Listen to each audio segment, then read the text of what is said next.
Video footage has been released in Telegram channels, showing the moment of Ukrainian drone attack on a Russian cargo train, followed by fire in Zaporizhzhia region on Tuesday.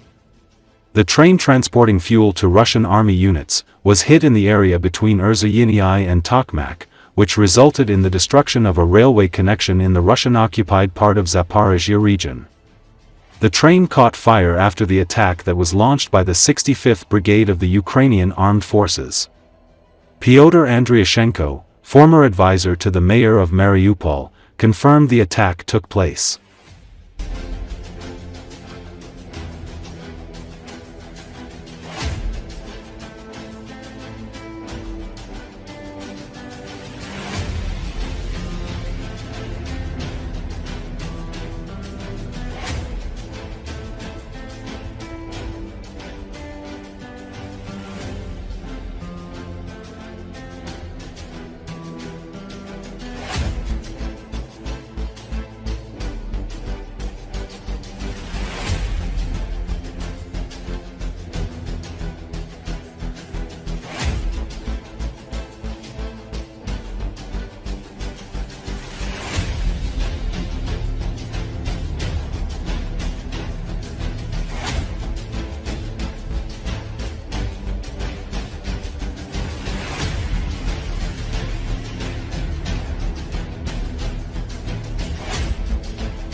Ukrainian troops have destroyed a railway connection in the Russian-occupied part of southeastern Zaporizhzhia region, Pyotr Andriushenko, former advisor to the mayor of Mariupol, revealed on Tuesday.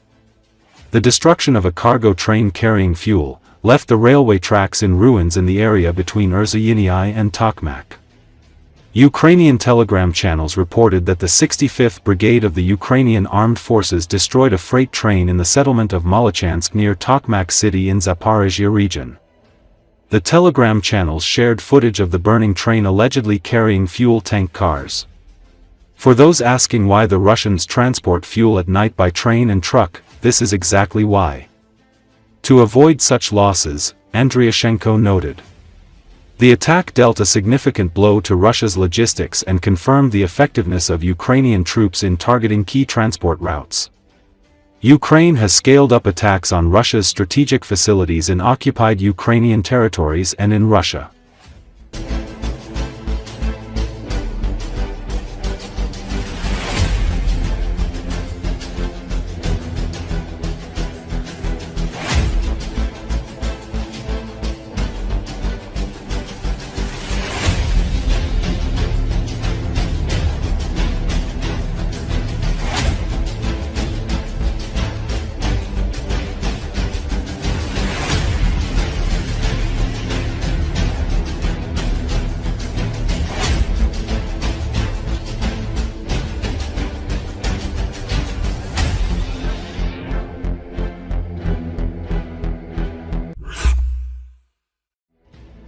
Russia launched a massive missile and drone attack on Kremenchuk city in Ukraine's central Poltava region on the night leading to Tuesday.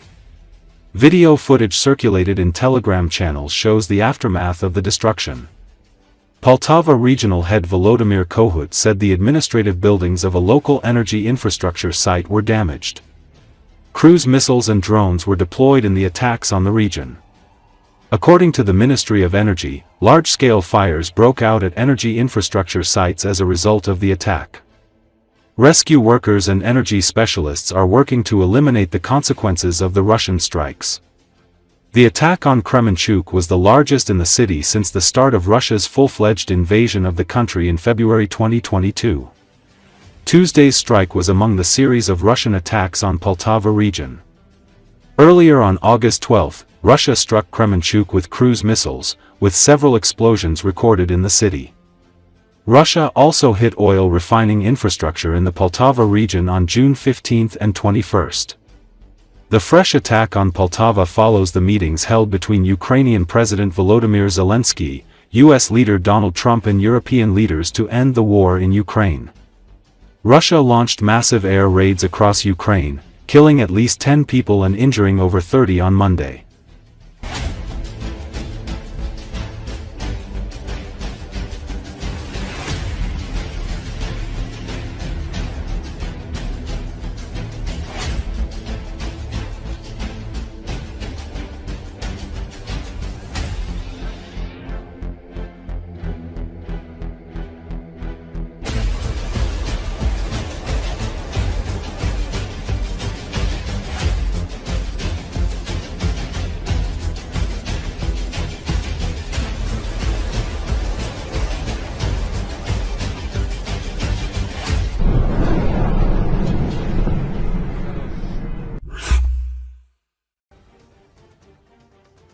The Ukrainian strike on the Unecha production and control station in the Bryansk region put 2 pumping stations of the Druzhba oil pipeline out of action at once. Satellite images recorded large-scale destruction and fires. This is not just a local incident. We are talking about a vital node of the Russian oil infrastructure through which millions of tons of raw materials pass. On August the 12th, a combined attack was carried out on Unecha using HIMARS and attack drones, according to local authorities. As a result, 2 pumping stations, a technical building, and adjacent equipment burned down. The fire was also confirmed by NASA satellite data, which recorded the fires until the morning of the next day. This is the 3rd attack on the facility since the beginning of the year. In March, a power substation was disabled, and on August the 6th, a drone caused a fire that was then contained. This time the damage was much more serious. Unecha is one of the key nodes of the 5,500-kilometer Druzhba oil pipeline, which supplies oil to the Belarusian Mozyr and the Russian port of Ust-Luga. The station is capable of pumping up to 60 million tons of oil per year, and its damage threatens the regularity of exports and supplies to the allied Belarus. For Russia, this means interruptions in the transportation of oil to export ports, a decrease in the stability of supplies to the Belarusian oil refinery, and new costs for urgent repairs that cannot be carried out on the fly. Each such attack causes not only direct material damage but also strategic damage. Russia is forced to redistribute export flows, losing time and money. In conditions where several refineries are simultaneously shut down or damaged, the attack on Unecha hits a vulnerable spot, a transport artery without which oil physically will not reach refining or export. Previously, a Russian oil refinery in Saratov, owned by the state-controlled giant Rosneft, has halted crude oil intake after a drone attack on August the 10th, Bloomberg reported, citing an informed source. Located in the Volga region, the Saratov facility has a design capacity of around 140,000 barrels of oil per day. Bloomberg noted that a prolonged shutdown could disrupt domestic gasoline supplies at a time when seasonal fuel demand is on the rise. Rosneft's press office did not respond to Bloomberg's request for comment. Russian media reported that in the early hours of August the 10th, a swarm of drones struck the refinery in the city of Saratov. Saratov region governor Roman Busargin said that Ukrainian drones attacked the city overnight and that there is damage at one of the industrial enterprises. Later, Ukraine's general staff confirmed that Ukrainian forces had struck the Saratov oil refinery, describing it as one of the key fuel infrastructure facilities of the Russian Federation, involved in supplying occupation forces with petroleum products. Since the start of 2024, Russian refineries have faced regular attacks from Ukrainian drones. In some cases, primary oil processing units have been knocked offline, requiring repairs.